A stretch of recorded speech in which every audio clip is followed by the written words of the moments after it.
Hi മക്കളെ, എബിഡി സാറാണ്. നമ്മുടെ യോധ ബാച്ചിനെ കുറിച്ച് പറയുമ്പോൾ മക്കളെല്ലാവരും ഒരു കൺഫ്യൂസ്ഡ് ആവുന്ന ഒരു കാര്യമായിരിക്കും. എന്താണ് DPP, എന്താണ് അതിൻ്റെ ഇമ്പോർട്ടൻസ് എന്നുള്ളത്.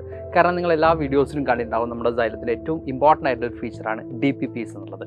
അപ്പോൾ വളരെ സിമ്പിളായിട്ട് പറയുകയാണെങ്കിൽ നമ്മൾ each and every live classes കഴിയുമ്പോഴും ആ ക്ലാസ് റിലേറ്റഡ് ആയിട്ടുള്ള MCQs ആണ് മക്കൾക്ക് എന്ത് ചെയ്യുന്നത്, ഈ ഒരു DPPയിലൂടെ നമ്മൾ യോധ ബാച്ചിന് മക്കൾക്ക് പ്രൊവൈഡ് ചെയ്യുന്നത്.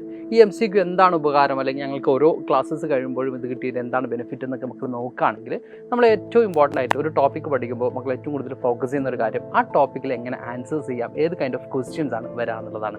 അപ്പോൾ അതിൽ ഏറ്റവും കൺഫ്യൂസ്ഡ് ആക്കുന്ന ഒരു കാര്യം MCQ കൈൻഡ് ഓഫ് ക്വസ്റ്റ്യൻ ആണ്. കാരണം സിമിലർ ആയിട്ടുള്ള ഓപ്ഷൻസ് ഒക്കെ വരുന്ന സമയത്ത് കൺഫ്യൂസ്ഡ് ആവാനുള്ള പോസിബിലിറ്റി വളരെ കൂടുതലാണ് അല്ലേ. മക്കൾക്ക് ആൻസേഴ്സ് അറിയാം, പക്ഷേ ഓപ്ഷൻസ് ഇപ്പോൾ option A, B, C, D വരുന്ന സമയത്ത് അതിൽ Aയും Dയും ഓൾമോസ്റ്റ് സിമിലർ ആയിട്ടുള്ള ഓപ്ഷൻസ് ആണെങ്കിൽ അവിടെ ആൻസർ ചെയ്യുമ്പോൾ മക്കൾ എന്ത് ചെയ്യും, കൺഫ്യൂസ്ഡ് ആവും. അപ്പോൾ അതുകൊണ്ട് തന്നെ നമ്മൾ ഏറ്റവും കൂടുതൽ ഫോക്കസ് ചെയ്യേണ്ട ഒരു ഏരിയ ആണ് എന്ത്, MCQ എന്ന് പറയുന്നത്. അപ്പോൾ MCQs വളരെ നേരത്തെ തന്നെ നമ്മൾ ഓരോ ടോപ്പിക്ക് കഴിയുമ്പോഴും അതത് ടോപ്പിക്കിൽ MCQ പഠിക്കുകയാണെങ്കിൽ നമുക്ക് ആ ഒരു ബേർഡൻ ഒഴിവാക്കാൻ പറ്റും. അതായത് ഇപ്പോൾ 8th CBSEയിലെ കാര്യം പറയുകയാണെങ്കിൽ നമ്മളിപ്പോൾ ഒരു മണിക്കൂറിൻ്റെ ഒരു ക്ലാസ് കഴിഞ്ഞ ശേഷം ഒരു 5 MCQ ആണ് എന്ത് ചെയ്യുക മക്കൾക്ക് പ്രൊവൈഡ് ചെയ്യാം. അപ്പോൾ ആ ഡേ തന്നെ മക്കൾ എന്ത് ചെയ്യുന്നു, അത് വർക്ക് ചെയ്യുന്നു. എന്തെങ്കിലുമൊക്കെ മിസ്റ്റേക്ക് പറ്റുകയാണെങ്കിൽ മക്കൾക്ക് എന്ത് ചെയ്യാം, അത് നെക്സ്റ്റ് അത് ക്ലിയർ ചെയ്യാനുള്ള ഓപ്ഷൻ ഉണ്ട്. അപ്പോൾ നമ്മൾ ഫസ്റ്റ് ആയിട്ട് ഒരു ക്യൂസൊക്കെ അറ്റൻഡ് ചെയ്യുന്ന സമയത്ത് എന്ത് ചെയ്യും, മിസ്റ്റേക്ക് ഒക്കെ പറ്റാനുള്ള പോസിബിലിറ്റി ഉണ്ട് അല്ലേ.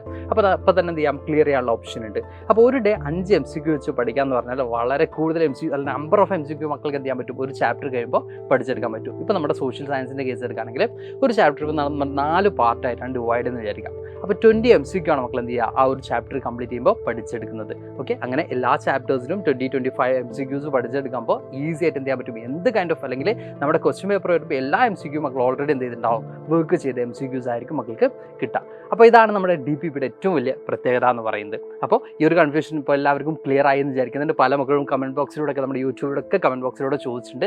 അപ്പോൾ ഈ ഒരു DPP നമുക്ക് അവൈലബിൾ ആവുന്നത് നമ്മുടെ യോധ ബാച്ചിലാണ്. അപ്പോൾ യോധ ബാച്ചിലേക്കുള്ള അഡ്മിഷൻ ഇപ്പോഴും നടന്നുകൊണ്ടിരിക്കുന്നുണ്ട്. അപ്പോൾ സ്റ്റിൽ അഡ്മിഷൻ എടുക്കാതെ നമുക്ക് എന്ത് ചെയ്യുക, അഡ്മിഷൻ എടുക്കാം. നമുക്ക് അടിപൊളിയായിട്ട് MCQs ആണെങ്കിലും അല്ലെങ്കിൽ നമ്മുടെ ലൈവ് ക്ലാസ് ആണെങ്കിലും ക്വസ്റ്റ്യൻ പേപ്പർ സെഷൻസ് ആണെങ്കിലും ഒക്കെ അടിപൊളിയായിട്ട് എടുത്തു പോവാം. അപ്പോൾ എത്രയും പെട്ടെന്ന് തന്നെ നമുക്ക് എന്ത് ചെയ്യുക, ജോയിൻ ചെയ്യുക. അപ്പോൾ നമുക്ക് ലൈവിൽ കാണാം. ബൈ.